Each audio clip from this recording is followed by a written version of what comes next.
Hey everyone, welcome to Bickering Book Reviews. Hi, I'm Sarah. And I'm Becky. And today we're talking about Rated by Melissa Gray. I had an ARC of it that I got through Scholastic. I got it off Edelweiss. Alright. And so basically this is about, it's set in, I want to say it's a futuristic society, but it really felt kind of contemporary. Anyway, it's set in a society. Explain it. It's set in a society that's kind of directed by ratings, and so ratings are determined by kind of GPA and job and money, kind of, and you can like up somebody's rating or down somebody's rating, whether like if you like them or you don't like them. And basically this whole book kicks off when outside of this prestigious academy somebody writes, the ratings aren't real, and so that kind of throws everybody through a loop, because kind of graffiti doesn't happen in this universe, and how can you say ratings aren't real? And so it goes through the days in a life of several of the students at this prestigious school, where they're trying to figure out who's writing these pieces of graffiti and how to not even how to stop it, just to get more information about it, and they kind of come together. So it felt very much like a pilot of a TV show, because there were a lot of characters, and you're like being introduced to them in these like small, like almost vignettes, and then like two of them will connect, and then two others will connect, like Tanzan and Hannah connected, and then Javier and Noah connected, and then they all ended up and Bex and Chase connected, and then like they all come together.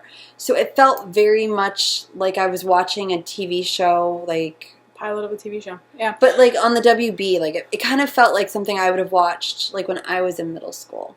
But I really enjoyed it. Like, I enjoyed it at first. However, after a while, it just got to be too much, because after a while, kind of the flaws started showing through. Flaws that were always there, but like they just became more apparent as I went forward. Like, kind of what I'm talking about is like the rating system, right? Like how does it really fit into the universe? Yeah. What started it? How long ago was it started? Are we a lot of the kind of technology they've got is very similar to what we've got. So how do the ratings even work? And then is this our universe? Is it an alternate universe? And I guess if you're in an alternate universe, you wouldn't necessarily say that it's an alternate universe, but like that wasn't really developed. And nothing was really developed. It just didn't, like, that didn't make sense. And so I can buy into it for the first half of the book, but by the end of it, it's just like, you really need to kind of fill all this in and develop it if you're going to keep me going, especially because it kind of seems like they set it up for a series. Oh, it's going to be a series, totally with the way it ended. But no, I feel like you did need a backstory. Like, okay, we know that these Maplethorpe invented the ratings, but why did you invent the ratings? Why did the ratings become so big? Why is it such a big deal? But you also didn't really get like backstories on the characters. It just kind of all felt like fluffed over. And once I started reading it, like when I would make myself sit there and read it, it read really, really fast. It did read quickly. But I never felt like I like had to read it. Like it wasn't like one of those where, oh my God, this is amazing, I must know what happens. No, like I said, for the first half of the book, like, no, I was buying in. I was there. But like I said, by the end of it, it's just like, I've suspended my disbelief for too long, and you haven't given enough development of it to keep me connected. Because it's an interesting story. It's an interesting idea. And I actually like the characters, and I think...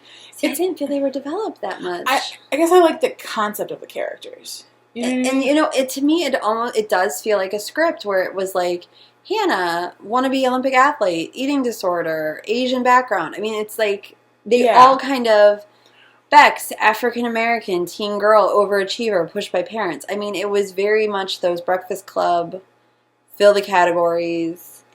Yeah. And that's why I think it would work better as a tween book. Honestly, if they were they seniors in high school, if they had been freshmen or sophomores in high school, this would have really appealed to those 5th, 6th grade readers, because there's really nothing offensive in it. There's no swearing, really. There's no, like, I think there's a little bit of kissing. I mean, you're right, but I also think, like, I don't know if I'd want to see it as a tween book. I think I would rather see it as a TV show. Well, I think it would make more sense as a TV show. I just feel like it didn't really quite work as a book.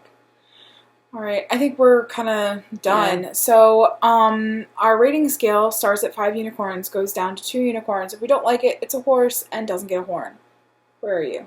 I'm at a 3. It was solid. I might read the next book, but I'm okay. Like the fact that once you started reading it, it did move fast, made up for a lot of the other flaws. See, and I'm going back and forth because, like, I want to give it a 4. However, by the time I got to the end, I was like, I was done. I was done. I was at a you're place where I'm done. I don't want to read the next one. Like, I'm done. Your reaction does not sound like what you usually react to when you give something a 4. Right. So I think I'm gonna have to go with a 3 because I just don't think that I'm at a 4. Right. So we're at a 4. And that's where we are. You're at a 3. I'm at a 3. That's where we are on Rated. We'll see you around. All right. See ya. Bye.